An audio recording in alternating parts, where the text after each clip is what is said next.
Eso. Así que gracias a todos los alumnos de la academia, gracias a todos los países representados que están. Como ya lo saben, muchos están en vivo y otros están recibiendo las clases al otro día porque, bueno, algunos por una cuestión de horario no pueden estar y otros por cuestión de actividades propias no pueden estar. Pero siempre recomiendo y es muy hermoso que estén en vivo porque no es lo mismo. No es lo mismo estar en vivo que escuchar después la clase. Uno por la impartición de lo que ocurre en este presente, que es aquí y es ahora, y otra cosa es también la posibilidad de hacer preguntas y acotaciones, que eso también es muy importante en la academia. Así que no quiero perder más tiempo, quiero comenzar con la clase de hoy, que se llama El Dios Triuno. A ver si pueden repetir conmigo, el Dios Triuno. Vamos, anoten los que están anotando ahí, el Dios Triuno. La palabra triuno tiene que ver con, fácilmente se interpreta ahí con nuestro castellano, tres en uno. Eso significa Dios tres, uno. Uno que son tres y tres que son uno. Ahora, quiero explicarles algo. Hay una palabra que se ha usado mucho en el Evangelio, que es una palabra que no aparece en la Biblia, que es la palabra Trinidad. Entonces, ¿por qué no quiero usar el término Trinidad? No porque esté mal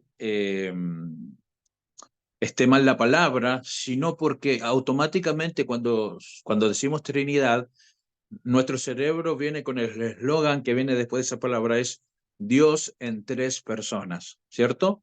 Cuando uno dice Trinidad, el evangélico normal, automáticamente le viene Dios en tres personas. Y ese es el término que está equivocado, porque no son tres personas, porque para ser personas, si usted busca en el diccionario, lo busqué, y habla acerca de la personalidad de un ser humano, y ninguno de los tres son humanos. Digamos, el término persona está equivocado, porque para ser una persona tienes que nacer y morir, y ninguno de los tres nacieron, y ninguno de los tres murieron. Así que por eso no es que esté equivocada la palabra Trinidad, sino lo que le hemos agregado después. Dios en tres personas está equivocado. Entonces, yo digo, ¿cuál es la palabra que más puede hacer similitud a lo que quiero hablarle? Es la palabra triuno. Dios triuno. Es algo que, que creo que es lo que les va a ayudar mucho a su castellano para poder entenderlo en su mente. Dios triuno. Así que vamos a profundizar sobre uno de los temas que, como les decía hoy al principio, este tema es un tema que me ha llevado a repensar, reflexionar mucho acerca de lo que hemos entendido y lo que hemos creído acerca de lo que es Dios Padre, Dios el Hijo y Espíritu Santo. Entonces, hoy no quiero entrar tanto en la definición de lo que es triuno, sino quiero entrar en hablar un poquito de lo que es el Padre, un poquito lo que es el Hijo y un poquito lo que es el Espíritu. Nosotros venimos con ship o venimos con pensamiento que automáticamente nos viene a la cabeza, Padre, Hijo y Espíritu Santo. Si yo te digo Padre y después te digo Cristo y después te digo Espíritu, es como que estoy diciendo, pero en tu mente te hace como un poquito de movimiento, ¿cierto? ¿Por qué no le dice a Cristo Hijo directamente y es más fácil? Por eso voy a explicar todo esto que estoy diciendo ahora para que en tu mente te venga un gran signo de pregunta para que empieces a saber la respuesta. Así que, ¿cuántos quieren saber de ese Dios triuno? A ver, levanten los deditos arriba. Acuérdense que este es el amén. Deditos arriba. Vamos a ir con este Dios triuno que hay tanto para aprender. Escuche, va a ser tanto lo que vas a aprender y vas a ver tanta revelación de Dios que tal vez muchas cosas de las que pensaste ya no van a ir más. Es por eso que es tan difícil esta clase, porque es una clase en donde quiero romper literalmente en tu mente lo que vos entiendes por Trinidad, para que tenga la verdadera revelación de lo que significa el Dios triuno. Y para eso necesito explicarte algo. Vemos, nosotros siempre le damos mucha importancia a algunos poderes que tiene Dios, que es primero que Dios es omnisciente, ¿cierto? ¿Qué significa omnisciente? ¿Alguno quiere responder? Pueden hacerlo, así lo podemos hacer también esto, una dinámica. ¿Qué significa Dios que es omnisciente? Rápido ahí. Que todo lo Micrófono sabe. abierto. Que Él todo lo sabe, ¿ok?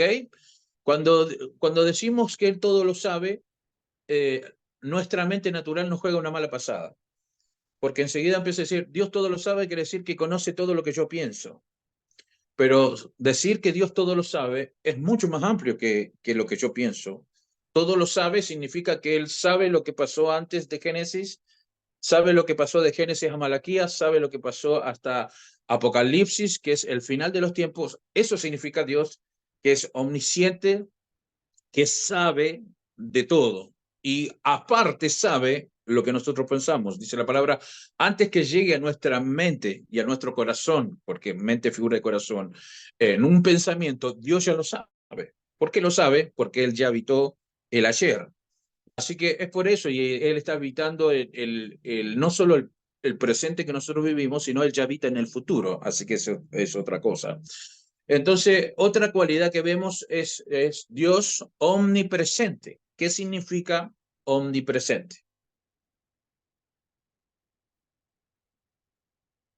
Está en todo lugar. Está en todas partes. Exactamente. Dios está aquí, Dios está en España con Bienvenido, Dios está en Colombia, Dios está en los diferentes lugares que está acá, atemporalmente y en diferentes horarios. Él está en todo lugar. Esa es una atribución única de Dios. Mucho le ha dado esa atribución al diablo, pero no es lo que voy a hablar, pero es como para rompértelo en tu cabeza. El diablo no puede estar en todos lados. Eso es lo primero que tienes que saber para que no le dé la misma atribución al diablo, cosa que no tiene. Él no puede estar en todo lugar. Entonces, cuando un hermano dice, anoche me atacó el diablo, yo lo miro siempre de reojo y lo miro eh, eh, con mucha delicadeza, y a algunas personas le he dicho, tú crees, mira, el diablo puede estar en un solo lugar, tú crees que el diablo fue a tu casa y dejó de estar en otro lugar para ir a atacarte a vos, y muchos de los que dicen eso son los que rara vez congregan o vienen una vez a la semana y tienen ataques con el diablo. Entonces eso no es otra cosa que darle una autoridad al diablo que no tiene. Entonces, la omnipresencia de Dios, escuche, no significa que Dios está en todos los lugares solamente, sino que Él está presente en todos los tiempos. Omnipresente quiere decir que Él está presente en Génesis 1 y está presente en Mateo y está presente en el Apocalipsis, cosas que todavía no sucedieron. Dios está presente. Es la única persona, Dios, ¿cierto? El Dios triuno, que puede estar en todos los tiempos a la vez. ¿Por qué puede estar en todos los tiempos? Porque en Él no habita el tiempo, en Él habita la eternidad. Y la eternidad no tiene días, no tiene horas, sino es un lugar que se habita. No sé si hay alguno que está ahí conmigo. Por eso digo, oye, la clase es muy profunda y no quiero irme lejos sin que me acompañen, porque si no va a estar complicadito, ¿ok? Trato de que me acompañen. La omnipresencia de Dios quiere decir que Él puede estar en todos lados, quiere decir que también Él está en mañana. Por eso yo le digo a la gente, no te preocupes por el mañana, porque Dios ya está presente en el mañana. Así que por eso tú no debes temer el mañana, porque el presente de Dios es este presente y para mañana, que es futuro, Él ya está presente. De acá a 10 años de tu vida, Él ya está presente, porque Él es el mismo siempre y va a estar presente en todo el tiempo. ¿Ok? ¿Están ahí conmigo? ¿Siguen ahí conmigo o no? Escuche. Nosotros tenemos una línea de tiempo que aprendimos en el colegio, ¿se acuerdan? Una línea y al medio poníamos el año cero, el antes de Cristo y el después de Cristo. Hoy estamos en el 2000, perdón, en el 2024 después de Cristo, ¿ok? Están ahí. Esa línea de tiempo, Dios está fuera mirando esa línea de tiempo. Digamos como que toda esa línea de tiempo está incorporada en Él. Él no va a cambiar. Él es el mismo en Génesis 1 y en el último versículo de Apocalipsis. Él es el mismo. Por Él es que Él está presente en todo, porque Él es eterno. ¿Van ahí conmigo? No sé si me queda alguna cualidad que usted crea que siempre se dice, que es omnisciente, omnipresente y omnipotente. ¿Qué significa omnipotente?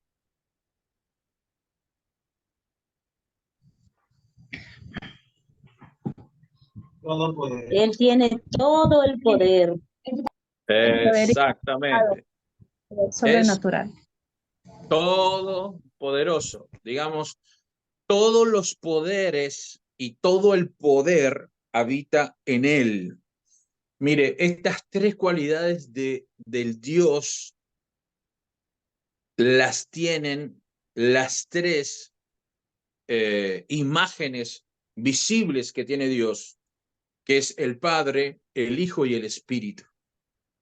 Entonces, los tres son omnisciente, omnipresente y omnipotente. Esos términos, dentro de todo, usted los maneja. Pero yo le voy a decir uno de los poderes más grandes que tiene Dios, que es el Dios triuno. Y si vamos a importancia de poderes, que no le podemos dar una categoría de los poderes de él, porque él es todopoderoso, en todos los poderes está al 100%, no tiene nada fuera de sus poderes, ¿me entiende, no? Pero yo le voy a agregar un poder que es el más importante de todos los poderes, que es el Dios triuno. La Trinidad o el Dios triuno es un misterio, porque dentro de todo para nuestra mente es fácil entender que Dios tenga todo poder, sea omnipresente y omnipotente, es como que fácil de entender. Él tiene todo de todo, pero lo que le voy a explicar hoy, que es el Dios triuno, la mente natural no la puede entender. Por eso la importancia de esta clase. Esta clase tiene que ser escuchada con la revelación de Cristo, porque rompe los parámetros de la física, los parámetros numéricos, los parámetros biológicos, rompe con todo el razonamiento humano decir que alguien, escuche lo que yo voy a decir, Dios es uno solo, pero también son tres. Entonces usted me dice, apóstol, bueno, ¿es uno o son tres? Las dos cosas. Esa es la característica más grande de revelación que tienes que tener hoy. Hay gente que cree que Dios es uno, escuche, y Dios habitó, póngale desde Génesis hasta Malaquías, siendo Dios, después Dios se hizo, está hablando, la misma persona se hizo un hombre, que es Jesús de Nazaret, y que después cuando se fue al cielo, volvió ese mismo Dios como Espíritu Santo, y eso es un error garrafal dentro de la Escritura. No es un Dios que te transformó. Dios no era un Dios que fue mutando. Dios no muta, porque en él no hay sombra de variación. Dios es el mismo. La Escritura deja claramente que hay un solo Dios. ¿Ok? Pero ese Dios es tan extraordinario que se manifiesta en tres entidades, que es el Padre, es el Hijo y el Espíritu Santo. ¿Van ahí conmigo? Decir que Dios es Dios y que Dios es el que habitó acá en la tierra y que es Dios es el Espíritu Santo, como una verdad única, como que es un solo, que fue como mutando de caras o de formas, ese es un error. Ahora, decir que hay tres dioses también es un error. Un tal Dios Padre, hay un Dios Hijo y un Dios Espíritu Santo. No son tres dioses, es uno solo. ¿Se está entendiendo lo difícil que va a ser la academia? ¿Alguno está entendiendo lo difícil que va a ser explicar la Trinidad hoy? Porque si alguno apóstol me dice, bueno, dígame, ¿es uno o son tres? Y la respuesta es, son las dos cosas. Es uno, pero también son tres. ¿Van ahí conmigo? Voy a ir a desmenuzarle este lío que le acabo de hacer en su cabeza. ¿Cómo podemos entender de que alguien, siendo uno, se manifiesta en tres? ¿Cómo vamos a entender cuando Jesús da la gran comisión, dice, bautícelo en el nombre del Padre, del Hijo y del Espíritu Santo? ¿Eso está de acuerdo conmigo, cierto? ¿Sí? Pero mire lo que les voy a decir ahora. ¿Cuántos leyeron ese versículo antes? A ver, levanten la mano. La gran comisión. Vayan, hagan discípulos y bautícelo en el nombre del Padre, del Hijo y del Espíritu Santo. ¿Cuántos leyeron ese versículo? Levanten la mano. Yo hoy lo tuve que leer como 100 veces para entender esto de Dios triuno. ¿Y sabe cuándo lo entendí? Cuando leí bien. Escuche lo que dice. Y dice, bautizándolos en el nombre. No dice bautizándolo en los nombres. Bautizándolos en el nombre del Padre, del Hijo y del Espíritu Santo. Wow, no sé si ya con eso tendría que alguno levantar la mano, dar un grito de júbilo, saltar para arriba y entender algo tan simple como dice, los vamos a bautizar en un nombre, pero que son tres. Es el Padre, el Hijo y el Espíritu Santo. ¿Van ahí conmigo? Entonces, la pregunta obvia, ¿son tres o son uno? La respuesta, ¿cuál es? Las dos cosas. Entonces, por eso va a ser tan difícil la clase de hoy, porque ¿cómo hago que usted entienda que alguien que es uno también son tres? Es imposible, porque numéricamente nuestra cabeza nos juega la mala pasada. Porque uno es uno, no son tres. ¿O no? Uno es uno, no son tres. Y tres son tres, no son uno. ¿Están entendiendo el juego de palabras? Entonces, cuando decimos Dios triuno, se nos va a venir un gran problema a la cabeza ahora. Pero cuando yo termine de dar la clase, usted se va a dar cuenta que es lo más extraordinario que le pueda tocar vivir a usted, es reconocer al Dios triuno. Dios es uno, eso queda claro. Y se ha manifestado en tres. Y esto es desde Génesis capítulo 1 hasta Apocalipsis. Génesis dice, en el principio era el verbo, perdón, eso es Juan 1:1. En el principio creó Dios los cielos y la tierra estaba desordenada y vacía, y dice, y el Espíritu de Dios se movía sobre la faz del abismo. ¿Está claro con eso? Ahí, en esos 3 versículos, ya ve la Trinidad, ya ve al Dios triuno. Dios dando la orden, Cristo haciendo, porque Él es la palabra, porque cuando Dios habla, Cristo hace. Por eso dice que por Él y para Él fueron hechas todas las cosas. Las cosas fueron hechas por Cristo, no por Dios, sino por Cristo. Van ahí conmigo, ¿no? Y dice, y el Espíritu de Dios, que es el Espíritu Santo, se movía en la faz de la Biblia. No sé si hay alguno que está aquí. Tengo que desmenuzarte uno por uno para entrar. Y cuando yo empiece a desmenuzarlos, usted tiene que separarlos, pero a la vez tiene que ir uniéndolo en su cabeza, porque si no va a ser un lío bárbaro. ¿Cuántos están ahí conmigo? A ver, ¿están ahí? No sé si me hacen con el dedito para poder saber que están, o a lo mejor algunos ya se fueron, ya porque no entendieron, pero están ahí conmigo, ¿no? A ver, ¿sí? Deditos arriba, van ahí conmigo. Te quiero explicar primero quién es Dios. En su primera forma, su primera entidad, que es Dios.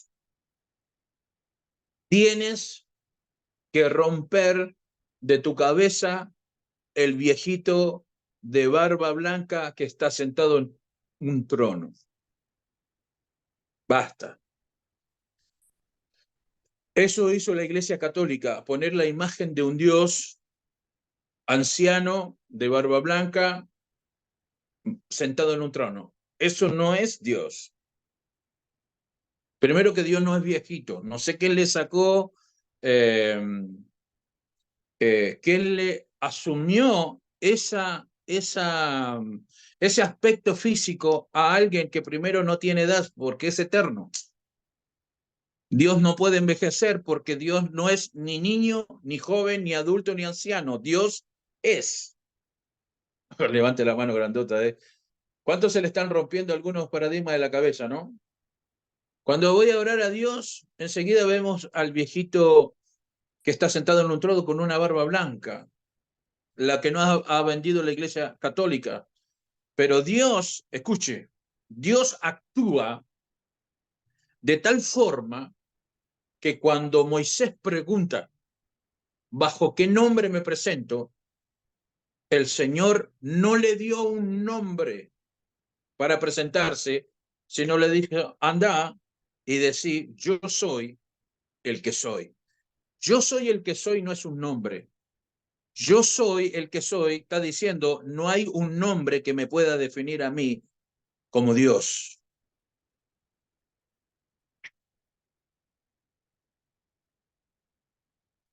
¿Te rompe un poquito la cabeza eso o no? A mí me latigó la cabeza porque ni siquiera el nombre Dios, escuche, porque por eso necesito que vayamos en estas profundidades de la revelación de Cristo, porque ni siquiera el nombre Dios, D-I-O-S, define el nombre de quién estamos hablando. Porque Dios es más allá de Dios. Dios es una característica de Dios. No sé si algunos van ahí conmigo, ¿no? Su nombre no se puede pronunciar porque si tú logras pronunciarlo en castellano, ya lo limitaste porque Dios es un Dios multilingüe.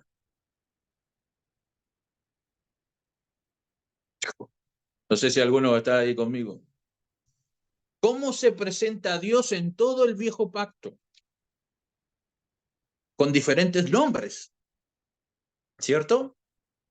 Hay diferentes nombres que Él se expresa. Hay diferentes nombres que Él dicen de Él, pero ninguno de esos nombres puede calificarse porque su nombre es sobre todos los nombres. ¿Qué quiere decir eso? Que su nombre es incluso llegó a un momento a decirse el Dios innombrable, porque ni siquiera, digamos, decirle un nombre a Dios es limitar. No sé si alguno levante la mano. ¿Cuántos están entendiendo lo que significa Dios? Dios es el único que multiplica de cero. Es el único que crea de la nada mundos. Porque no había nada. Estaba Él, estaba el Cristo y estaba el Espíritu, todos habitando en la eternidad. Y dijo Dios, hagamos un mundo que se pueda ver. No sé si alguno me está capturando. Te quiero dar unas revelaciones acerca de Dios. Dios no tiene nombre. Escúchame ahora. Dios no tiene forma. Dios no puede ser definido en el tiempo porque Él es atemporal. Él está fuera del tiempo. Él es eterno.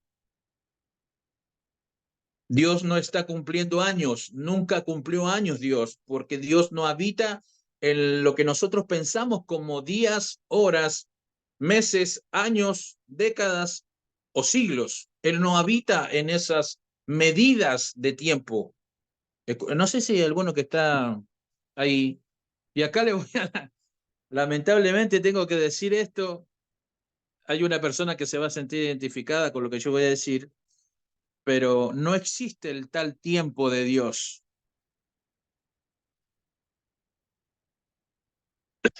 Porque Dios no tiene tiempo, Dios es eterno. ¿Ok? Dios estuvo, está y estará. ¿Están ahí conmigo? No sé si estoy siendo muy profundo, capaz, ¿no? Decir que Dios es grande también es limitarlo a Dios, porque ya le estamos dando una medida. Grande, mediano y chico. No, Él no es sin medida.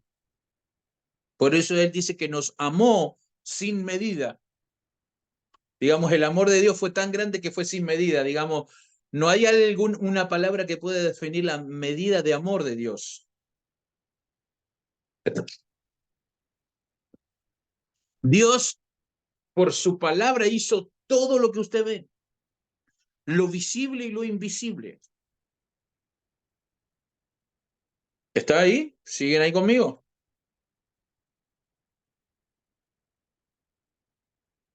Dios no tiene estaciones. Dios no tiene nacionalidad. Dios no tiene genética. No sé si alguno que va ahí conmigo para ir capturando estos principios, ¿no? ¿Lo está capturando o no? Uh-huh. Mire, si vamos a Génesis 1:1, digamos, donde nada de lo que se ve se veía, y vamos trillones y trillones y la medida más grande para ir para atrás de ese Génesis 1, Dios era el mismo. Dios es el principio y es el fin. Estoy muy profundo, amados. Usted dígame, tal vez, yo a lo mejor ya sé que es profundo, pero dígame, al menos van entendiendo un poquito. Levante la manito, ¿eh? ¿Van entendiendo un poquito? ¿Sí? Bueno. ¿Por qué Dios dice que es el principio? No porque Él tiene un principio, sino porque Él es desde el principio. Él es el principio. No es lo mismo yo estuve en el principio que yo ser el principio. ¿Cuántos están entendiendo ese versículo ahora? A ver. ¿Están entendiendo los pastores el versículo este? Que Dios dice, yo soy el principio. No está diciendo yo estuve en el principio, sino yo soy el principio. Digamos, si existe un principio, soy yo. Y si existe un final, yo soy el principio y soy el final. ¿Cómo puede ser? O sos el principio o sos el final. Bueno, pero Dios es Dios. Dios es el principio y es el final. ¿Alguien está entendiendo esta revelación? Levante la mano grandota. Pues sí, levante la mano y empiece a declarar. Él es mi principio. Todo lo que yo comience, lo comienzo ya en Él. Y lo que yo comienzo ya tiene un final, porque en Cristo está el principio y está el final. Por eso levanta la mano grandota, diga, toda mi vida tiene que estar ligada a la vida de Dios, porque Él tiene un principio y tiene un final. ¿Cuántos dicen amén? ¿Cuántos dicen gloria a Dios a eso? ¿Cuántos digan, yo tengo un principio y es Dios? Digamos, yo soy en el principio con Él y tengo un final con Él. Así que, ¿y cuántos se imaginan un mejor final que en Dios? Dice, bueno, yo les voy a regalar el principio y les voy a regalar el final, y soy yo. Levante la mano grandota. ¿Cuántos están entendiendo lo que significa el principio y el final? Él es el alfa, quiere decir que es la A y es la Z. Digamos, Él es el abecedario completo. Yo soy la A, yo soy el alfa y también soy la mega. Soy el principio, soy el final. ¿Cuántos están entendiendo lo que es Dios? Dios creador del cielo, la tierra, dice que ¿alguno quiere ver a Dios? Vea lo magnífico de las estrellas, el sol, el firmamento, el mar. Ahí tú puedes ver lo grandioso que es Dios. ¿Van ahí conmigo? ¿Cuántos están entendiendo el primero? La primera entidad, ¿cierto? Dios, ¿cierto? El primero. Pero mire lo magnífico que es Dios, ¿cierto? Lo extraordinario, no tiene tiempo, no tiene horas, no tiene límites. No hay, mire, usted se imagina que Dios nunca puede decir esto es imposible, ¿no? Qué loco, a ver, escriba eso ahí. Dios no puede decir nunca esto es imposible para mí, porque no hay imposibles en Dios, porque en Él está todo. ¿Van ahí conmigo? Algunos dicen, che, el Señor sanó a alguien que tiene cáncer. Es decir, wow, el Señor sanó un imposible. No, Él sanó un posible. Para Él es posible. Para usted es imposible. Para nosotros es imposible, pero para Él no hay nada imposible para Dios. No sé si alguno está ahí conmigo. Está captando la onda, ¿no? No existe la palabra imposible en Él. Bueno, ¿no le parece grandioso ya Dios? ¿Le parece grandioso? A ver, levante la mano en lo que le parece grandioso. ¿Sí? Bueno, no termina ahí. Ahora voy a la verdadera revelación. Ese Dios que yo acabo de definirte, desde Génesis a Malaquía y a los primeros capítulos de Mateo, ese Dios era eso para la gente. Dios. ¿Están aquí conmigo? Voy a ir lentito. Todos los que pisaron la tierra, desde Adán hasta Jesús y todos los que estuvieron con Jesús ahí en ese tiempo, solo podían saber de Dios. Oraban a Dios, ayunaban para mover la mano de Dios. Préstame atención en esto porque esto es muy fuerte. Dios decidía algo y el pueblo se humillaba, ayunaba y oraba. Se ponían en incienso, en cenizas también. Rasgaban su vestidura y Dios cambiaba de parecer. Dios. ¿Están ahí conmigo? Miren lo que yo le voy a decir ahora. En todo el Viejo Testamento, Dios fue Dios. Pero después Él expresa su amor, Génesis capítulo 3, versículo 16. Porque de tal manera amó Dios al mundo. Nótese cómo ahí dice Dios. Porque de tal manera amó Dios al mundo que entregó a su unigénito Hijo.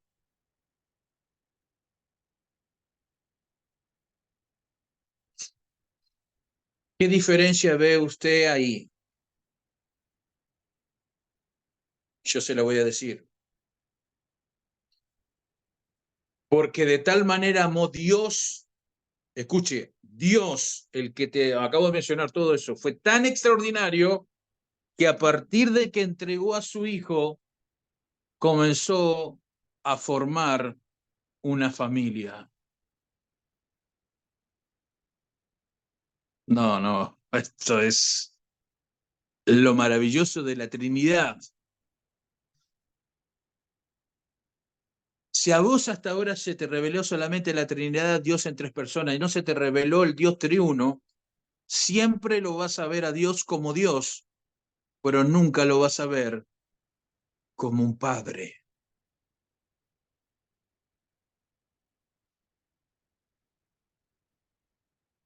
Le acabo de romper la cabeza a más de alguno, ¿no? Porque yo te voy a hacer una pregunta. ¿Con quién te estás relacionando vos? ¿Con Dios o con el Padre? Con Dios. Esa es la respuesta que dicen todos. Con Pero Dios la Padre. respuesta correcta sería, me relaciono con el Padre. El viejo pacto, la gente se relacionaba con Dios, pero en el nuevo pacto se relaciona con el Dios Padre. La importancia de la revelación del nuevo pacto no es tan extraordinario en darte cuenta quién es Dios, sino darte cuenta que Él es tu Padre. Y ahí se terminó la historia de nuestra forma de relacionarnos.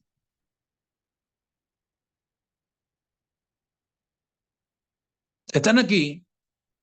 ¿Alguien capturó la profundidad de lo que acabo de decir? No. Todos nos ha sucedido y nos sucede que todos nos hemos relacionado con Dios. Entonces, ¿cómo actuaba Dios con los hombres? Con una distancia en el viejo pacto. Dios y el hombre. La única forma de que tenga redención de pecado es a través de un cordero. ¿Se acuerdan, no? Del cordero, y ahí tenían una relación. Dios miraba el sacrificio del cordero, no a las personas, porque las personas no pueden ir a Dios, porque producto del pecado de Adán, estamos todos muertos en nuestros delitos y pecados. Están ahí conmigo, ¿no? Entonces el Señor le dijo, les voy a dar una posibilidad de que den libre ese pecado a través de un cordero. Pero ese cordero se llevaba una vez al año, y todos los años se te recordaba a ti que eras pecador. Pero por eso vino el cordero que es inmolado, que fue de una vez, y dice que este cordero valió más que millones de corderos anteriores, porque él fue único y para siempre. Entonces nunca más vas a ir al Padre como un pecador, sino siempre vas a ir redimido por la sangre del cordero. Hay alguien que tiene que levantar su mano, dar un grito de júbilo, celebrar, porque no es necesario ahora que todos los años seas recordada tu pecado, porque en Cristo ya todo pecado fue inmolado en la cruz del Calvario. Mire, venimos hablando del Cristo revelado. Fuerte, ¿cierto? Se nos ha revelado algo grande, pero yo no te puedo hablar de Dios Padre si no se te reveló Cristo. Van ahí en la segunda forma de Dios, que es, ahora hablemos del Dios Hijo, que ya lo saben, todo el viejo pacto, Cristo estuvo en todo el viejo pacto mostrándose por figuras y sombras. ¿Cierto? Ya siempre le explico. Acá puede usted, yo hago acá una luz y lo que se hace es sombra. Mire lo que le voy a tirar ahora. Mire. Cuando acá, este es Cristo, ¿cierto? Este es Jesús de Nazaret. Cuando vino la luz, lo iluminó a Cristo en Mateo. Todo lo que vino de Mateo a Apocalipsis fue solamente sombra de él. Levante la mano grandote si alguno entendió lo que significa vivir bajo las sombras. Entonces, todo el Viejo Testamento fue una sombra, porque cuando Dios vino a través de su Hijo, ¿cierto? Jesucristo, cuando Dios lo ilumina a Jesús, Él se muestra en brillo y todo lo que quedó atrás fue una sombra. Todo lo que es Génesis hasta Malaquías. Figuras y sombras pudieron ver, pero nunca pudieron tenerlo a Cristo adentro. ¿Siguen ahí conmigo? Todo el Viejo Testamento son figuras y sombras, ya se los he dicho un montón de veces, no lo voy a repetir, pero todo el Viejo Testamento está lleno de figuras de Cristo, a través de personas, a través de elementos, a través del tabernáculo, la vara de Aarón, la vara de Moisés, la tierra prometida, el maná, son todas figuras de Cristo. El arca de Noé, figura de Cristo, Moisés, figura de Cristo, David, figura de Cristo, Samuel, figura de Cristo. Todas son esas figuras y sombras de Cristo, de algo que iba a venir. Isaac es figura de Cristo. Entonces, todo en los corderos, figuras de Cristo, todo tenía que ver con el Cristo, hasta que Él se hace claramente visible a los hombres a través de la figura de Jesús. Eso ya lo sabe, ya lo hemos hablado. Es por eso que le dije que algunas personas conocieron a Jesús, pero no se les reveló Cristo, que es lo que sucede hoy. Hay gente que son idóneos en saber la historia de Jesús, pero nunca se les reveló Cristo. Tú puedes conocer la historia de Jesús y ir al instituto bíblico y te van a explicar bien quién es Jesús, pero en el instituto bíblico no hay revelación de Cristo. Porque la revelación de Cristo viene a través del decir y la impartición de la revelación. Y es cuando Él quiere. Ya lo sabemos eso, ¿no? Entonces, cuando yo te hablo del Hijo, el Hijo estaba antes de la fundación del mundo. Eterno, juntamente con Dios. Él se hace un hombre, que es Jesús de Nazaret. Después Jesús de Nazaret muere por figura de nosotros, y cuando se incorpora el Jesucristo, ¿cierto? Ahí vemos la imagen del Hijo que fue muerto por nosotros. ¿Por qué muere el Hijo primogénito? Porque el plan del reino no era establecer un reino natural, sino una familia.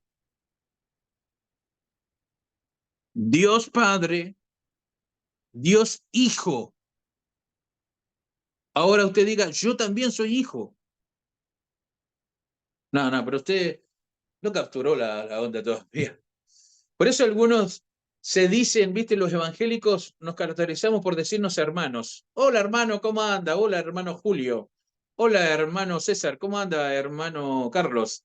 Pero lejos está de entender lo que significa esta hermandad. Porque nuestro hermano mayor se llama Cristo.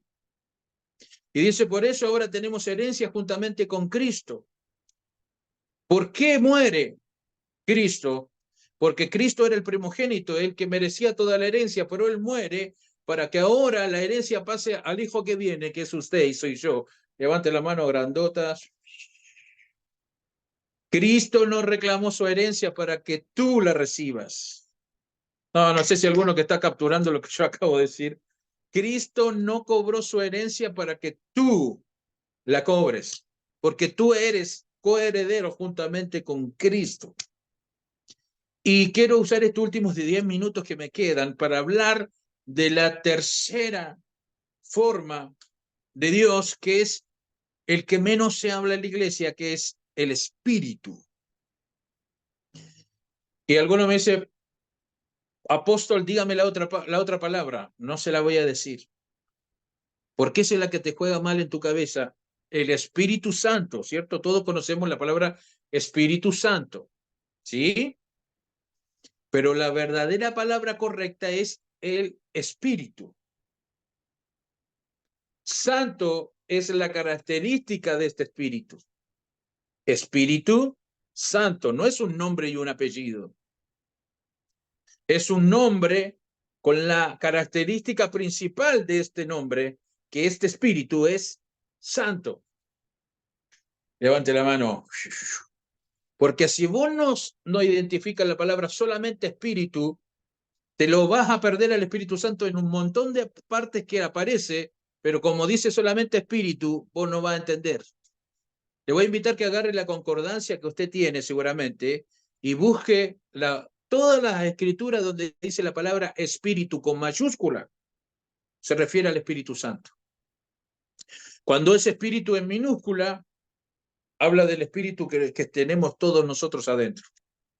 Pero el Espíritu con mayúscula es la tercera parte del Dios triuno.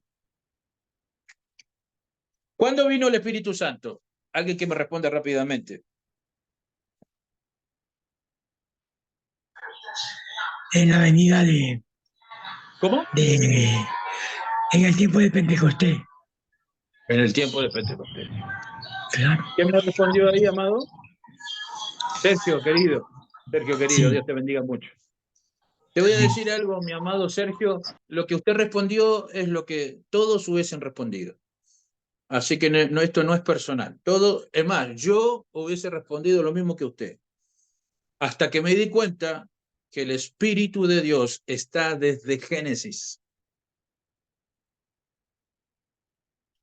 Y el Espíritu de Dios se movía sobre la faz del abismo. Desde el principio, dice. Yo, por eso estoy igual que usted, Sergio. Por eso es tan difícil dar esta academia, porque yo también siempre creí que el Espíritu Santo había venido en Pentecostés. Siempre creí eso.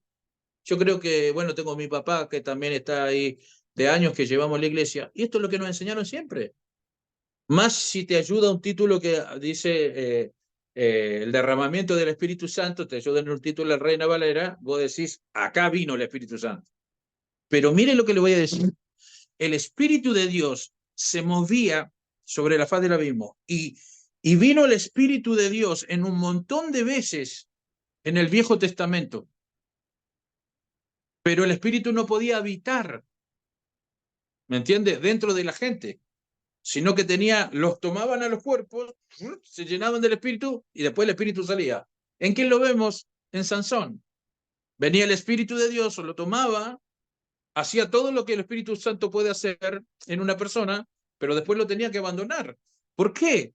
Porque no se podía habitar el Espíritu Santo dentro de las personas hasta que Cristo no venga. Y ahora yo te puedo decir, bueno, ahora dígame, en el Nuevo Testamento, ¿dónde vino el Espíritu Santo?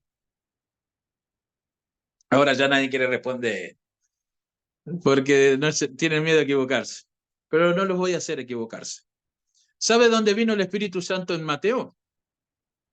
¿Cuántos quieren saber? Vamos, levanten el dedito ahora. ¿Cuántos quieren saber? Porque todos iban a decir en el Nuevo Testamento vino en Hechos, ¿o no? Bueno, yo se lo voy a decir dónde vino en Mateo, y vino en Mateo capítulo 1 y capítulo 2, en Lucas capítulo 1 y capítulo 2, donde el ángel le dice a María, escuche lo que yo voy a decir ahora porque esto me vino revelación hoy y ayer. El Espíritu Santo vendrá sobre ti y el poder del Altísimo, esto es Dios, te cubrirá con su sombra. Por eso el santo ser que nacerá será llamado Hijo del Altísimo. Ahí apareció el Espíritu Santo y hizo que María quede embarazada. Yo me pensé que el Espíritu Santo había venido en Mateo, en Hechos capítulo 2. El tema es que el Espíritu Santo fue el que formó a Jesús en el vientre de María.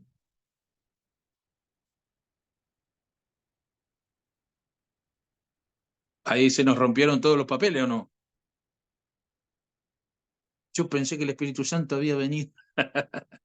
Y viste que empecé a luchar de vuelta, pero yo pensé, no, es que ese es nuestro problema. Y el Espíritu Santo estaba dentro de Juan el Bautista. Porque a través del Espíritu Santo nació Juan el Bautista. Por eso cuando se encuentran los bebés, saltan los dos porque hicieron el shock de encuentros del Espíritu Santo. Por eso Juan el Bautista decía, yo ciertamente lo estoy bautizando en agua, pero el que viene después de mí, él los va a bautizar ¿en qué? En el Espíritu. ¿Qué no es el Espíritu? Una palomita.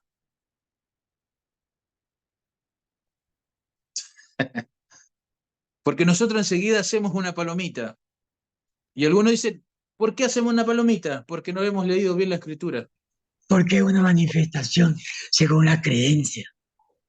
Claro, exactamente. Pero porque quedó escrito en la Escritura de esta forma. Escuche.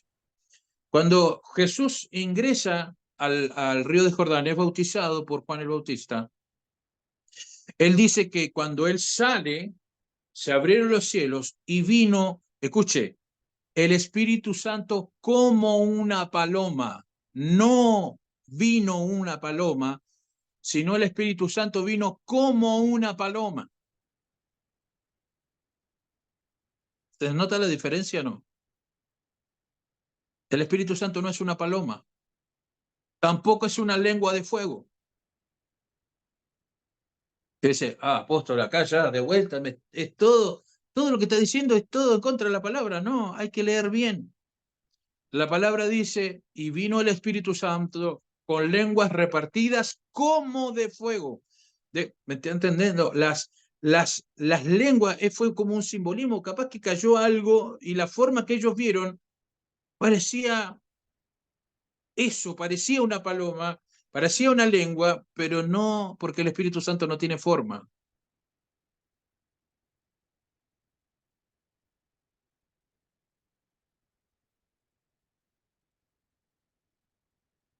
¿Vamos ahí conmigo o no? ¿Quieren que le hable un poquito más acerca de este espíritu? Este espíritu fue el que resucitó a Jesús de los muertos. Le voy a hacer una pregunta. ¿Quién resucitó a Jesús de los muertos? El Espíritu. Y dice Pablo, ese mismo power, ese mismo poder, esa misma potencia, ese mismo poder de resurrección es el que nos habita. Nada. Usted no... Levante la mano y hagan así. Entonces, la pregunta es, ¿cuántas áreas muertas en tu vida tienes? Un montón. Ok.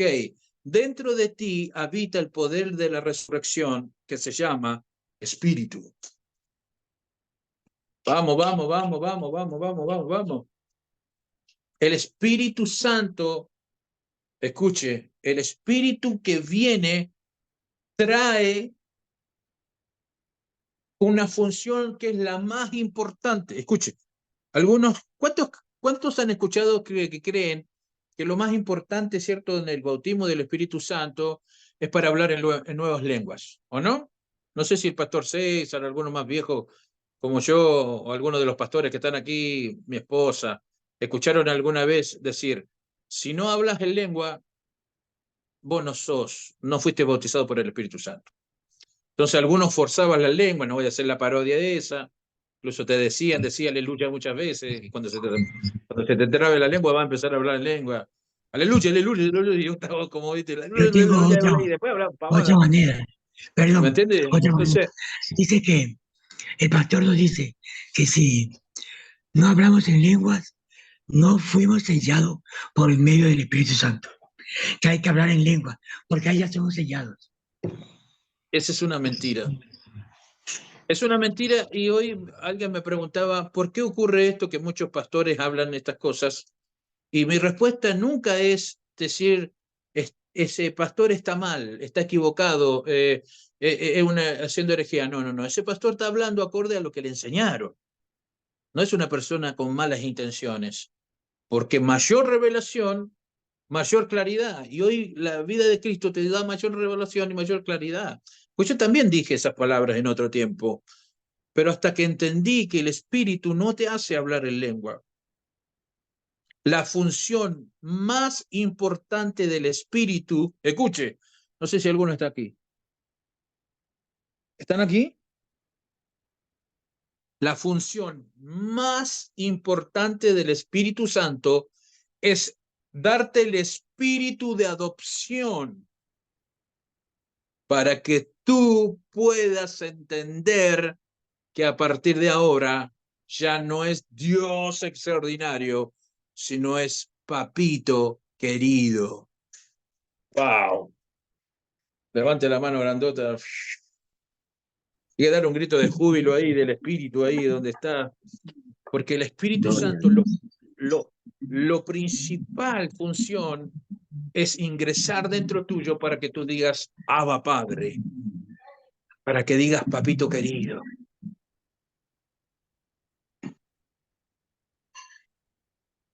¿Cuántos lo están comprendiendo? Si te has relacionado solo con Dios, es porque no se te ha revelado Cristo. Porque cuando se te revela Cristo, viene incorporado en él el espíritu de adopción, que es el Espíritu Santo que ingresa dentro tuyo, te saca de la esclavitud y dice, ya no estamos esclavos en otro tiempo, como en otro tiempo, sino ahora hemos recibido el espíritu de adopción. Levanta la mano grandota porque yo quiero declarar sobre tu vida. Vamos, levanta tu mano. Señor, yo quiero declarar que todos los que están aquí van a recibir el espíritu de adopción, que es el más importante. Ahora haz lo propio. Pon tu mano en tu corazón, en tu vida y decir, necesito el espíritu de adopción. Necesito sentirme hijo. Porque hasta ahora en la iglesia nos dijeron que éramos cualquier cosa menos hijos. ¿O no? Nos dijeran que éramos ovejas, nos dijeron que éramos siervos, nos dijeron que éramos lo peor, sin ni siquiera la misericordia de Dios, que no somos nada. Pero para eso vino Cristo, para hacernos hijos del Padre. ¡Wow! No sé si hay alguno que está aquí conmigo. Entonces, como los israelitas y todo el pueblo, los judíos, solo se relacionaban con Dios, por eso los discípulos le dijeron al Señor, Señor, ¿cómo vamos a orar ahora? Nah, qué buena pregunta. Levante la mano y diga, qué buena pregunta. Escuche, los que están aquí, que han recibido la revelación de Cristo, ¿cuántos están sintiendo la revelación de Cristo? ¿Sí? ¿Cuántos sienten que este Cristo lo está rompiendo por dentro y por fuera? ¿Lo sienten eso? Ok, están en el lugar correcto y la forma correcta. Escuche, este Cristo que te habita, la característica principal de él es que es un hijo. Y no cualquier hijo, es un hijo obediente. Es un hijo que no le gusta hacer su voluntad, sino la de él. Digamos, cualquier persona que quiera hacer su voluntad, no se le manifestó el hijo todavía.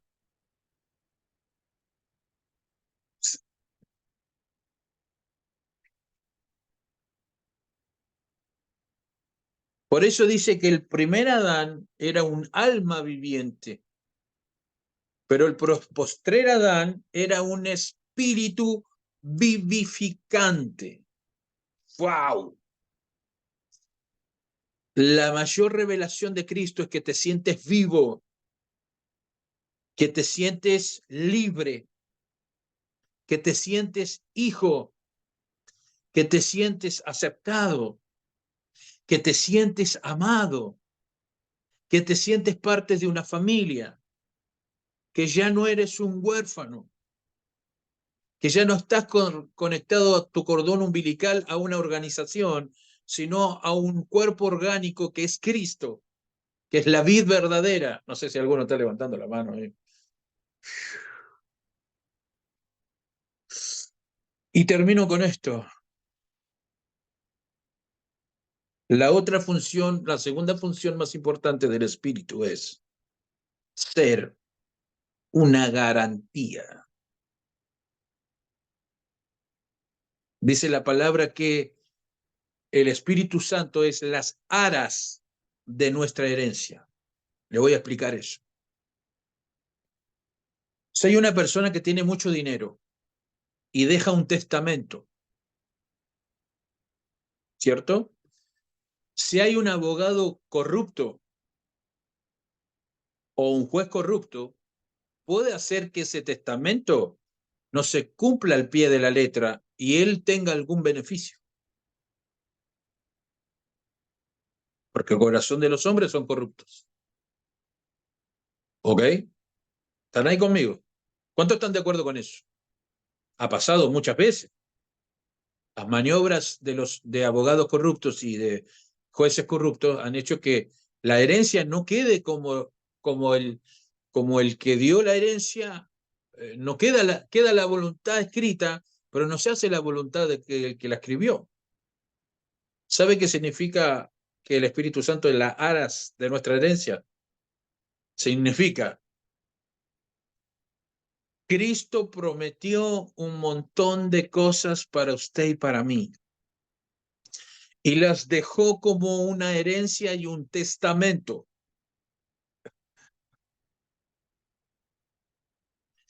Entonces, como el que murió se tuvo que ir a su lugar donde estaba antes, que era en el cielo, él dice, me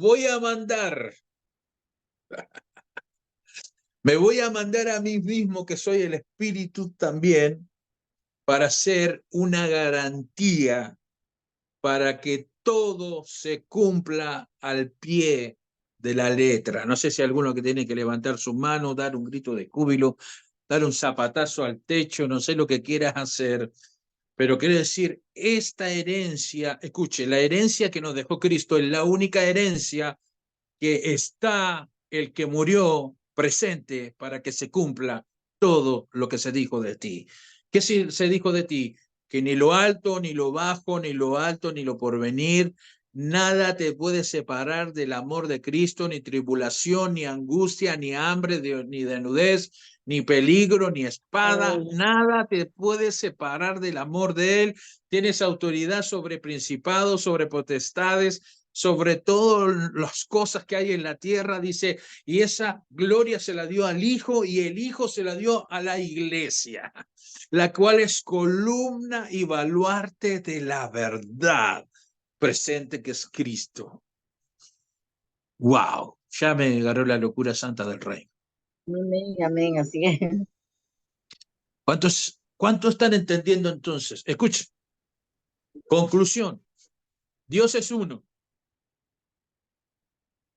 Se manifiesta a través de tres entidades, que es el Padre, el Hijo y el Espíritu Santo. Escuche ahora. Cuando está el Padre, también está el Hijo y también está el Espíritu Santo. Donde está el Hijo, también está el Padre y también está el Espíritu Santo. Y donde está el Espíritu Santo, también está el Padre y también está el Hijo. No sé si alguno está entendiendo lo que yo le acabo de decir. Es una locura total. Entonces, cuando los discípulos le dijeron, ¿por qué no nos muestras al Padre? Y él le dijo, el que me vio a mí, vio a mi papá. Yo soy el Padre, porque el que me ve a mí también ve al Padre. Y ese apóstol, y yo dije, ¿cómo puedo explicar con figuras para que usted entienda? Y el Señor me dio esta figura. A ver si lo voy a poder hacer posible, ¿no? Está mi papá ahí. Papi, ¿estás ahí? Sí. ¿Te animás a abrir el micrófono o alguien que te ayude ahí? ¿Sí sabes? Sí. ¿Quién soy yo para vos? Mi hijo. Mi hijo. Gracias, papá.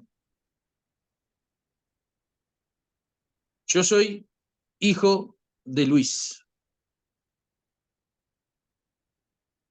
¿Está Tamara por ahí? Brian, abrí el micrófono. Sí, sí, ¿Quién acá soy yo estoy. para vos? Mi papá. Brian, ¿quién soy para vos también? Mi papá. ¿Se entendió? ¿La entendió o no la entendió? Jonathan Meneses, para mi hijo soy papá, pero para mi papá soy hijo. Entonces, Jonathan Meneses es papá y es hijo. Hay alguien que tiene que levantar sus manos y decirnos, Dios trabaja en el Dios triuno en todos nosotros. Porque yo soy padre, yo soy hijo, y sabe que también soy. Está mi esposa por ahí. No sé si puede porque anda medio enfermita. Pero, ¿qué soy de mi esposa? ¿Qué soy tuyo, amor? Mi esposo. ¡Wow! ¿Cómo puedo ser tres cosas a la vez? Soy papá, soy hijo y soy esposo. ¿Cuánto están entendiendo a Dios? Levanta la mano grandota. ¿Cuánto están entendiendo a Dios? Lo que pasa es que cuando voy a la casa de mi papá, gracias a Dios, vivimos a una casita, estamos las dos casitas pegadas. Cuando yo entro a la casa de mi papá, automáticamente ingreso a esa casa como un hijo. Y a veces en broma, mi papá o mi mamá dice, esta es mi casa y acá se hace lo que yo digo. O acá se ven los canales de televisión que yo digo. ¿Ok? Ahora, me voy de la casa de mi papá y me voy a la casa de mi hijo que está casado con su esposita, que debe estar por ahí o no sé por dónde anda, pero está ahí. Me voy a la casa de mi hijo y allá en la casa de mi hijo, ahí está la esposita de mi hijo también, me voy a la casa de ellos y allá entro como papá. Pero ¿cómo puede ser si hace unos minutos entré como hijo y ahora entro como papá? Entonces tengo otra actitud cuando me siento. Y cuando vengo a mi casa, tengo otra actitud, porque acá está mi esposa. ¿Qué quiere decir esto? El Dios triuno se va a manifestar en tu vida acorde a lo que tú necesites. Levanta la mano grandota, porque declaro que los próximos años y los próximos meses va a tener la manifestación del Dios triuno en tu vida, porque por momentos te vas a sentir muy débil y va a necesitar el abrazo del Padre, pero por momentos va a necesitar ganar una batalla y va a necesitar la plenitud de Cristo, y por momentos va a necesitar hacer un milagro y va a venir el Espíritu Santo y va a decir, ¿ese milagro está en esta herencia? Sí, dele el milagro que necesita. Por eso, cuando oramos, no oramos al Dios creador de todas las cosas, sino como hicieron los discípulos y le dijeron, ¿cómo hacemos para orar? Y el Señor les dice, yo les enseñaré a... Amados, siento la presencia del Señor fuerte porque imagínense que en todo el Viejo Testamento, en el Viejo Pacto, no se le podía decir a Dios, casi no se lo podía mencionar. Por eso fue tan fuerte la confrontación del Evangelio de Cristo, porque él empezó a decir, ¿vio el que ustedes le dicen Dios? Sí. ¿Vio el creador del cielo? Sí. ¿Vieron el que hizo todas las cosas, el que no tiene nombre? Sí. ¿Vio el que no se pronuncia? Sí, ese es mi papá.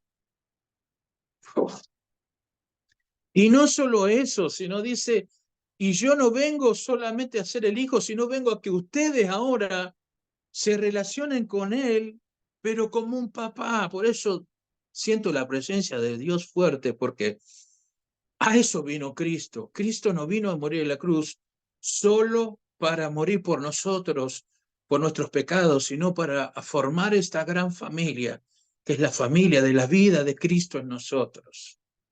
Nadie que se presente frente a ti como un padre puede ponerse frente a tu papá.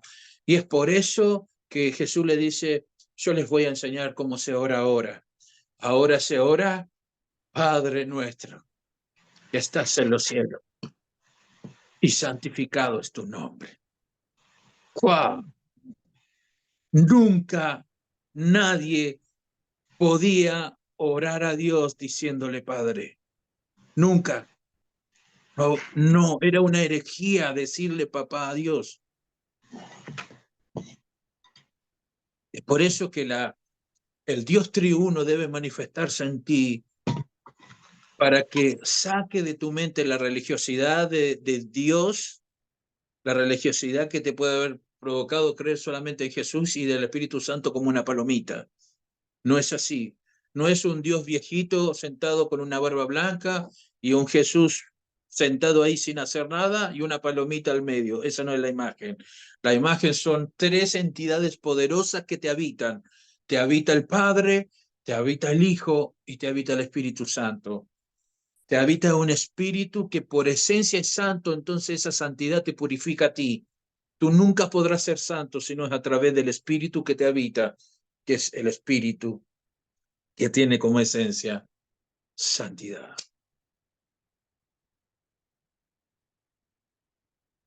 Wow. No es fácil de entender. Es más, le voy a dar el consejo que no los explique a otras personas porque no No se puede explicar el Dios triuno a gente que no entiende la revelación. No lo van a entender, lo van a tratar de hereje, lo van a tratar de mal, pero quiero decirle algo. Dios es uno y Dios son tres. Dios es tres y también es uno. Si tú pides la manifestación del Hijo, van a venir los otros dos a hacer que esto sea posible. Por eso Pablo decía, y el Dios de paz, que los habita, ¿cierto? Y la bondad de Jesucristo y del Espíritu Santo sea con todos ustedes. Así que no sé qué parte del Dios triuno te habrá ministrado hoy. No sé qué parte de este Dios triuno necesitas, pero cuando se manifiesta el Espíritu Santo, viene inevitablemente el poder del Hijo para decirte esto no es tuyo, sino es de tu papá. Por eso para mí es tan doloroso ver cómo hacen muchas veces el show del milagro, para que todos vean cómo se levantan los milagros y hacen un show cuando el Espíritu Santo se manifiesta, viene incorporado el Hijo y el Hijo no hace show, el Hijo le da la honra al Padre. Yo no vine a hacer nada por mi cuenta. Yo vine a hacer la voluntad de mi papá que está en los cielos. Jesús quiere explicar la parábola del...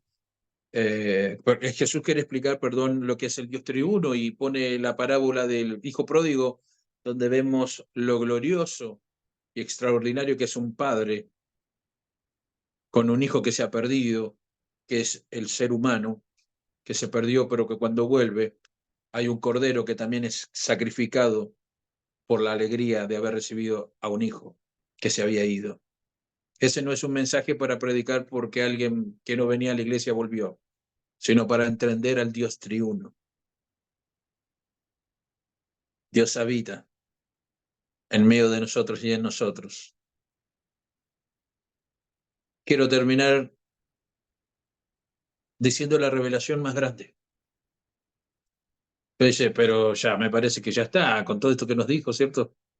Pareciera que con eso ya estamos, no, ya estamos como requete contra satisfechos, pero no quiero irme sin decirles que Jesús oró. ¿Y sabe lo que dijo? Yo les voy a tirar una munición más pesada de lo que han escuchado en su vida. Padre, que sean uno. Como tú y yo somos uno, ellos sean uno en mí. ¿Sabe qué quiere decir eso? En esa relación estrecha del Padre, del Hijo y del Espíritu, Él te metió a vos, te metió a ti, me metió a ustedes, y me metió a mí en esa relación. ¿Qué hago yo ahí en medio? Levanta tus manos grandotas ahí. Gracias, papá. No sé qué hacemos en medio de esta relación tan estrecha entre vos como papá, entre el Hijo y el Espíritu. Nos has metido ahí confiados para entrar confiados a una relación que es tan estrecha. Pero para eso ha venido tu Hijo, Señor, para que nosotros estemos ahí en medio, habitando esta santa unidad, esta santa trilogía, esta santa trinidad, este santo ser tres en uno, meternos nosotros a través del Hijo y ser incorporado en esta relación estrecha, en donde todos piensan lo mismo, en donde todos hablan lo mismo, y entre todos sienten lo mismo. Muchas gracias por ese privilegio. Amén. Pablo decía, por eso hay un solo Dios una sola fe, un solo bautismo, una sola gracia que nos fue dada a todos nosotros, y es en Cristo Jesús. Amén, amados. Les doy un abrazo del Espíritu. Amén, amén. Yo Amén, sé igual, que apóstol. esta ministración no es entendible en la mente natural, pero no tengo lugar a dudas que tu espíritu ha sentido lo que significa esto. Y ahora vas a ver cómo el Señor va a empezar a manifestarse en tu vida, en todas las áreas. ¿Por qué ponemos énfasis en la revelación de Cristo? Porque entre más conoces al Hijo, más se te manifiesta el Papá. Y cuando se te manifiesta el Papá, por consecuencia viene el Espíritu a reafirmar todo. No. Por eso el Espíritu, Jesús dice, cuando se va a venir el Consolador. Mateo, ¿qué estás haciendo? No hay- el Consolador. ¿Sabe por qué viene la manifestación del Espíritu y Jesús lo llama el Consolador? Porque la gente no lo iba a ver más a él físicamente. Entonces él se va y dice, les voy a enviar el que los va a consolar y va a sentir que voy a estar yo, porque yo voy a estar en él. Y a través de él va a estar también mi papá. Así que cuando te sientas solo, te sientas triste, te sientas deprimido, te sientas que no te da más las fuerzas, apela al Espíritu. Él es un consolador, él te va a abrazar, él te va a cobijar y, y si no hablas en lengua no importa, porque la llenura de la vida de Cristo viene con eso, con el Espíritu. ¿Cuántos han sido bautizados tal vez solamente en Cristo? Ahora tienes que ser bautizado en el Padre también. Y en ese bautismo entran solamente los hijos. En el bautismo del Padre no entran evangélicos. En el bautismo del Padre no entran ovejas. El Padre solamente bautiza a hijos. Y no es que te bautiza a ti, sino que a través del bautismo de su Hijo fuimos nosotros bautizados en él, como dice Pablo. Así que no pida el Espíritu Santo para hablar nuevas lenguas. Pide el Espíritu para poder tener una relación más estrecha con papá. El otro día escribí una frase, el hablar en lenguas, Davidcito, un abrazo para vos. El hablar en lenguas no te va a quitar el pedir perdón a la gente en español. Porque hay gente que habla en lenguas, hay gente que echa fuera demonios, hay gente que hace milagro, pero Dios no los conoce. Por eso dice la palabra, muchos van a venir aquel día a decir, Señor, en tu nombre echábamos fuera demonios, hablábamos lengua y profetizábamos. Y el papá sabe lo que le va a decir, no son hijos, no los conozco. ¡Wow! Qué ¡Qué glorioso! tristeza. Los abrazos, yo sé que siempre tenemos espacio para preguntas y acotaciones, pero les voy a pedir que tal vez quedemos con esta palabra. La verdad que esto me ha producido un cansancio físico bastante importante y quisiera tal vez que quedemos con esto, con esta revelación, con esta, con esta impartición, el Dios triuno. ¡Wow! ¡Wow! Yo tengo la bendición de tener un padre biológico que fue un padre presente, un padre que me enseñó la vida de Cristo, un padre de fe, un padre que cuando voy a su casa me siento fortalecido, me siento cuidado, fui cuidado, fui guiado, recibí muchas oportunidades. Él fue un hombre de Dios que me abrió la puerta para ser lo que soy hoy. Pero hay gente que no tuvo esa bendición, no tuvo una paternidad fuerte. Tal vez no tuvo un padre que lo cuide, que lo proteja. Bueno, eso va a ocurrir y se va a terminar cuando tú entiendas la revelación de Cristo y sepas que tu verdadero padre es Dios. Por eso dice la Escritura que aunque tu padre y tu madre te dejaron, con todo y eso yo nunca me he apartado de ti y te he dejado solo. Así que bienvenido a esta familia. Bienvenido a esta casa. Bienvenido a esta locura del reino. 3, 1 y 1 son 3. El matrimonio, el Señor dijo, ya no serán 2, sino serán 1. Mira, Él siempre, las matemáticas de Él son diferentes a las nuestras. Así que les dejo un abrazo, la vida de Cristo sean todos ustedes y nos encontramos la próxima semana. Chao, bendiciones.